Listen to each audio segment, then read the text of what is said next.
Hey there guys, it's Big here. Thanks for joining me today to talk about Somewhere Under the Rainbow, which is Stickleback Games' first Kickstarter game.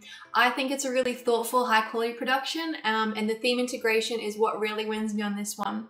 It's rated, so it's a 2 to 4 player game. I'd say it's light to midweight, and it's rated for ages 10 plus, though I don't think there's that much reading in it, so you could get away with playing it with younger players based on their reading level. This game uses set collection, you've got grid movement, resource gathering and management in order to get your scoring.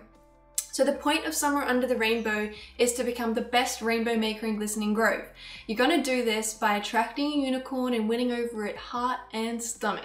To do that, we'll be collecting rainbow unicorn tokens, exchanging those in the rainbow maker for glitter cubes. We'll take our glitter cubes to the village and spend them at the market to buy ingredients, and the ingredients we're going to turn into food for the unicorn. This game is played over 4 rounds, which are called rainbow cycles, and you track that on the rainbow maker here. And there are 2 actions that players can take in the game, and you've got the actions being gather the unicorn tokens, or rainbow tokens, sorry, or you can visit the village. So we'll take a look first at the gather action.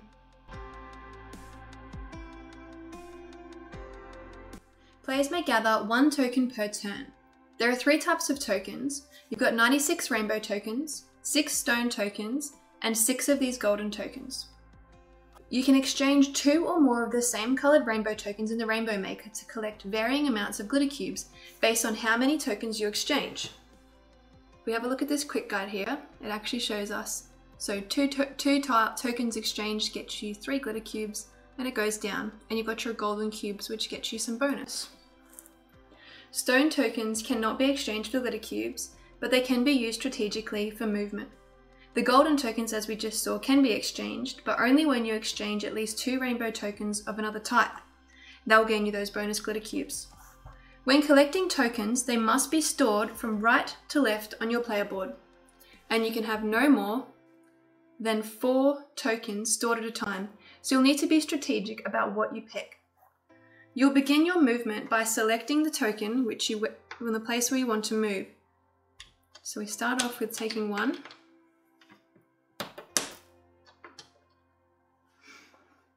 So I'll select this one. Characters may only move in a straight line with no direction changes mid-flight. You'll use the magic plunger as you just saw to pick up that token and place it in your token storage area on your player board. You will then move your character to that space, being mindful of the direction which you place your character's arrow.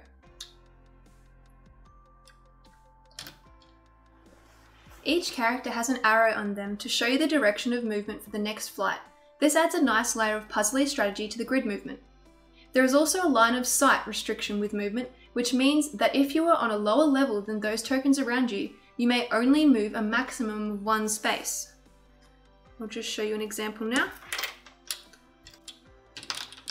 So I am quite lower now, and I can only move up 1 space instead of being able to move right across. You also cannot pass through other players' characters unless you are on a higher level than they are. You can drop 1 token per turn from along your flight path to clear your token storage area and change the grid conditions. This must be the token which is the furthest right on your token storage area. So I put this underneath me to show the movement. If I wanted to move, say this wasn't here for an example, if I was to move here, along my way I could drop this token from my storage area. Once you have collected at least 2 but up to 4 rainbow tokens of the same colour, you may visit the village.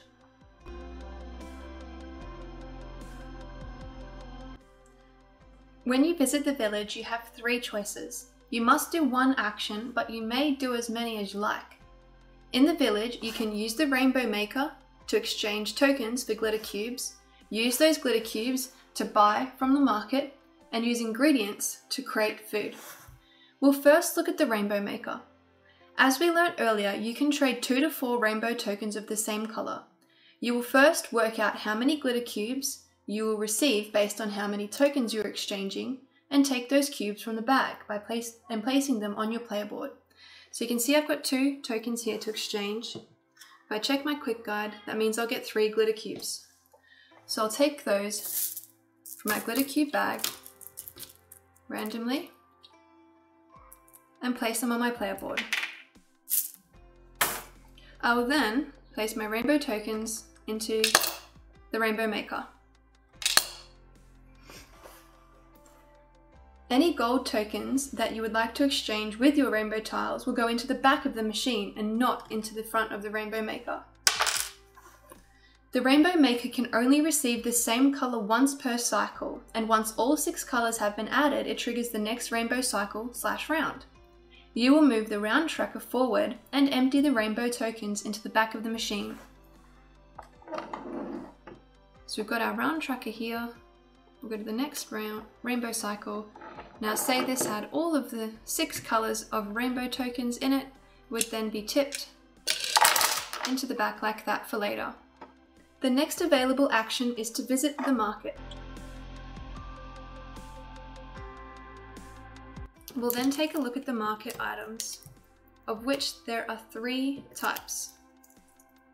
The 3 items are the rainbow milk, which costs 4 random glitter cubes and clears the palette of your unicorn. There are mystery box cards, which give extra abilities, bonuses, or actions. And there are the ingredients cards, which you purchase for the value at the bottom of the card in order to create food for the unicorn.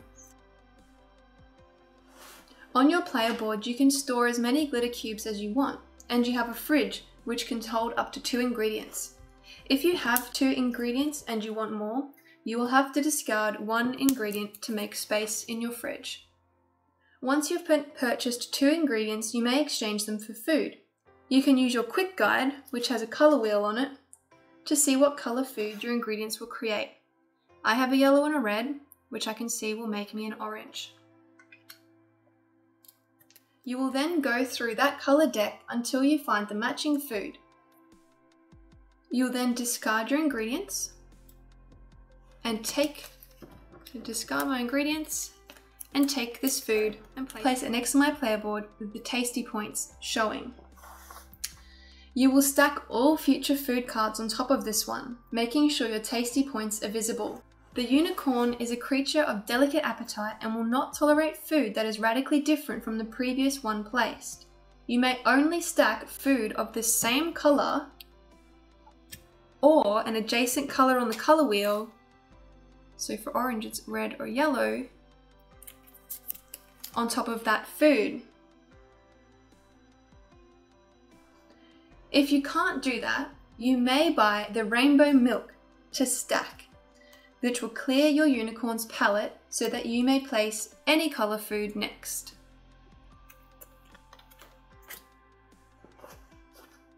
If you are the first, second, or third player to make a food, you will receive these bonus fast food tokens, which act as 1+ point at endgame scoring. Now we'll take a look at the scoring for this game.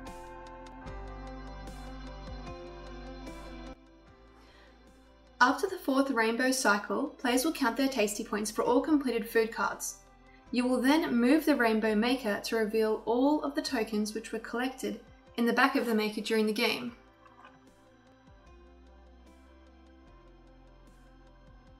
So that's fun. Players will then remove the first 6 of each coloured token and any golden tokens and place them to the side.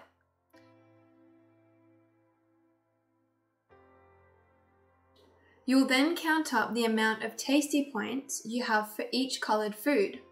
The player with the most tasty points for each colour then receives all of those remaining rainbow tokens of that colour, which count as 1 tasty point per token. So this player has 7 tasty points in their orange cards, so they will receive these 2 orange tiles as well to count towards their points. If we were doing blues, we've got this player having 3 and 2 was 5, and this one only has 3, so they would receive all of the blue tokens after removing those first 6 blue tokens.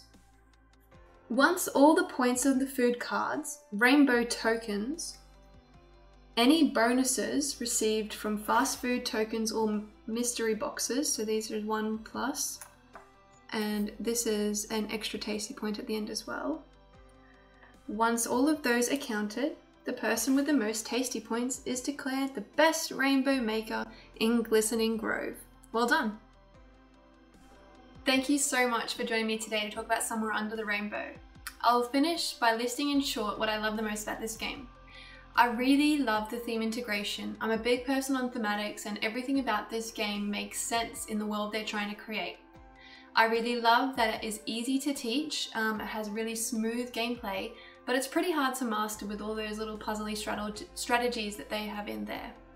I think it's well designed, and I think it's a quality production, and this will be a really cool family-friendly option for those people that are looking for a game like that. So that's Somewhere Under the Rainbow. Thanks for joining me today to learn about it, and I hope that I've taught you everything that you might need to know to decide whether this game is one that would suit you and your family.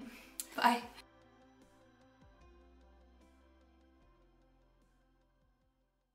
Disclaimer: no unicorns were harmed during the making of this game.